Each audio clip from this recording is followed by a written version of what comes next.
We got a Hemi in this thing, the 5.7. And the guy brought it to me, had a tune-up done on it at a shop. And obviously they didn't fix anything. They told him he's probably got an engine problem. But this thing is just, you can smell it.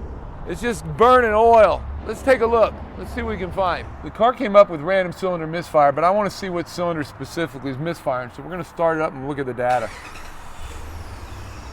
It's obviously, this thing is misfiring on cylinder number 1, the worst. I mean, it's really bad. This thing's not firing at all. The first thing we're going to do is let's pull a plug and take a look inside.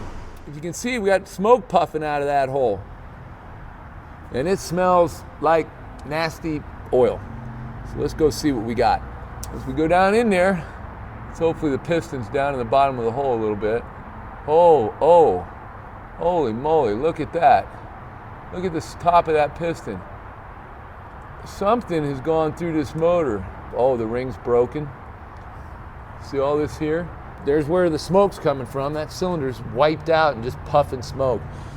We'll call the customer and give him the bad news. So we spoke with the customer. He wasn't really interested in putting money into this, but we think it's a beautiful truck. So we struck a deal with him. We bought it. This is ours now. So we pulled this truck in, old smoker, one we're probably gonna do a supercharger. A lot of people said supercharger.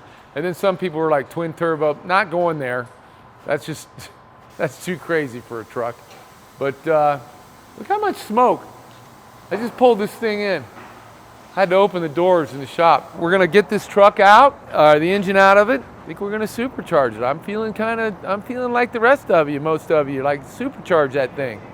So follow me along and we'll get that done.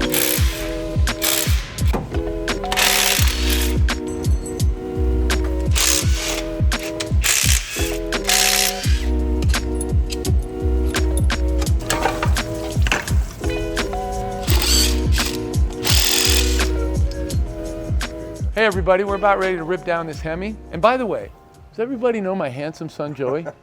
This young man, very capable, he's still single. Look, we're gonna rip this motor down.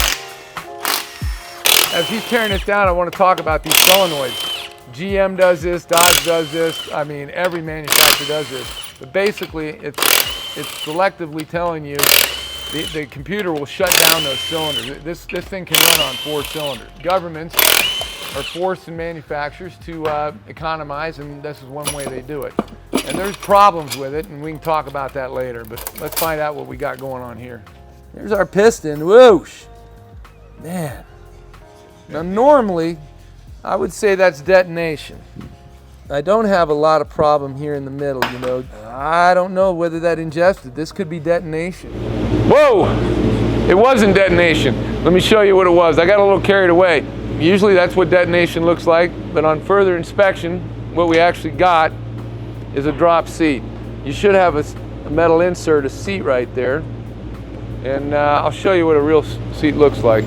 You find one that fits, that's probably about close to being the right one, and you cut the cup and you can put a new seat in here. But with this much damage on the cylinder head, if this was a rare head or something like that, but this thing's going in the trash pile and I'll just get another head. But that's what caused this. This motor's known for that, dropping seats. So yeah, that's what happened there. One of the other problems we found on this motor is that somebody had done a DOD late on this. They had the heads off, they put the new lifters in there, but they never got rid of the solenoids. So Chrysler does sell the replacements. You need to put these in there and pull the solenoids out. You can't leave the solenoids in here. You can see all the damage, the grossness on there.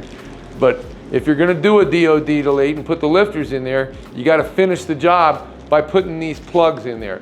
Don't leave your solenoids in there. That's real crucial. Just a tip.